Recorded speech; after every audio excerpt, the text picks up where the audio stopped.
Allah nima uchun balo musibat beradi? İlim egilleri deydi ki Allah seni bazı musibetlerge duçar kılıdı. Allah'ın huzurundan kaçamsen ya ki hemme işten kılıgıçısı Allah ikenliki için köngülden işinemsen. Sen erişken muvaffakiyetlerini öz nefsandın dep bilemsen ya ki Allah'tın mı? Manevi yükselişten şerti sabır sügüçüden ötüş. Dert elem otudu tavlanış. Şikayet ve vaysaçlarını unutup Allah yolunda kelgen musibetlerge sabır kılış ve berdaşlık beriştir. Her işqi hikmet nezri bilen qaraydiganlar üçün bala musibet her xil kirlerden paklanish ve manevi yükselişning bir vasıtasıdır.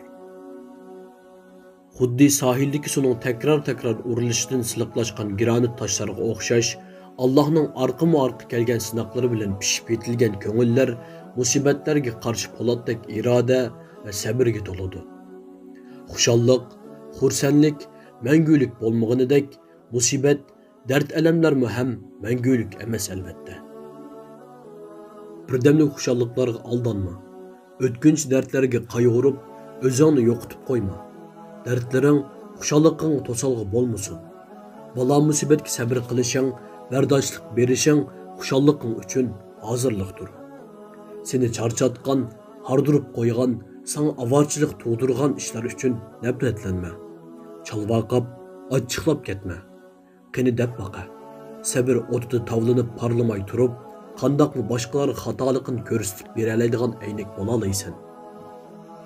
Shuning uchun ilm, irfon, hikmet sahipleri beshiga kelgan musibatlarga sabr qilishni, har xil ruhiy killardan poklanishning, ma'naviy jihatdan yuksalishning bir vositasi deb qarab kelgan. Lekin bala musibatlardagi ilohiy hikmatni ko'rolmay shikoyat qilganlar, berdaşlık berolmay vaysiganlar bo'lsa, nafsining yomonligidan saqlanolmagan. Allah Taala Qur'on Karimni shundoq deydi: "Biz sizlarni bir az qo'rqinch bilan, bir az qahatchilik bilan va mollaringlarga, jonlaringlarga, ziroatlaringlarga yetadigan ziyon bilan cho'qim sinaymiz. Beshiga kelgan ziyon zahmatlarga sabr qilguvchilarga jannat bilan xush bishorat bergin." Baqara surasi 155-oyat. Allah Taala beshiga kelgan balo musibatlardan ibrat olmaganlardan rozi bo'lmaganligini ifodalab, yana shundoq deydi: "Ular har yili bir yoki ikki qitim sinalganini ko'rmayyotamdi. Ular ya ibrat olmaydi yoki tövbe qilmaydi." Ulug' Allah bandalar shundoq osiylik qilsa-mu, ularni o'z nafsiga tashlab qo'ymay, ularga tavsiya berib, yana shundoq deydi: "Ey iymon etgan mu'minlar, sabr va namoz bilan Allohdan yordam talab qilinglar. Shubhisizki Allah sabr qilguvchilar bilan birga." Haqiqatan bu namoz va sabr mu'minlar uchun qiyin kunlarda panohlanadigan muhim ikki panoh joyga o'xshaydi. Allah'ның payg'ambari Muhammad alayhissalom va boshqa payg'ambarlar qiyinchilikda qolganda Allohdan sabr va yordam talab qilish uchun darhol namoz qilishga boshlaydi. Payg'ambar alayhissalomning bir qo'lliq tarbiyalagan sahobalar ham shundoq qiladi va boshqalarga dunyoda dard alamni oson o'tkazib olish uchun dunyo hayotiga haddan ziyoda berilib ketmaslikni tavsiya qiladi. Bulardan shuni ko'rib olishga bo'ladiki, sabr insonga nisbatan intayin achchiq bo'lsa-mu, oxiratlik mevasi intayin tatliq. Bu haqda Alloh taolo shundoq deydi: "Sizlar uchun yaxshi bo'lgan taqdirdami, uni yaxshi ko'rmaslikinglar mumkin. Sizlar uchun yomon bo'lgan taqdirda uni yaxshi ko'rib qilishinglar mumkin. G'aybni faqat Alloh biladi. Banda bo'lsa, g'aybni bilishdan ojiz.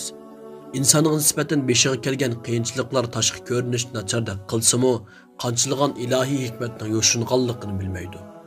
Shunga har bir musulmon beshiga kelgan musibatlarda Allohning bir hikmat borligini unutmasligi, har doim shukr qilishi lozim. Allohning bu olamda hech bir narsani hikmatsiz yaratmaydiganligini bilishi lozim. Eng og'ir azob uqubatlar Allohning sevimli payg'ambari va solih bandalarining beshiga kelgan edi. Ularmu beshiga kelgan bu qiyinchiliklarning bir imtihon ekanligini va tezda o'tib ketadiganligini bilgachga, shundoq qiyin bo'lsin sabr qilgan va Allohdan har doim sabr tilashni unutmagan. Haqiqiy bir musulmon beshiga kelgan xatarlarga va musibatlarga qarshi tadbir elishi, agar yana musibat kelsa sabr qilishi, hammaning Alloh tarafidan keladiganligiga uchun ko'nglidan ishonishi kerak. Ömer ibn Abdulaziz. Allah onunğa rahmet kılsın. Onundan nimini hemmidan bek yaxşı görürsen dep soralğınıda men Allah'ның mağa taqdir qılğan hemmi nersini yaxşı görmen dep cevap bergen iken. Şunun üçün Allah'ның bizge taqdir qılğan qismetiga razı bolaylı ki Allah mı bizden razı bolsun.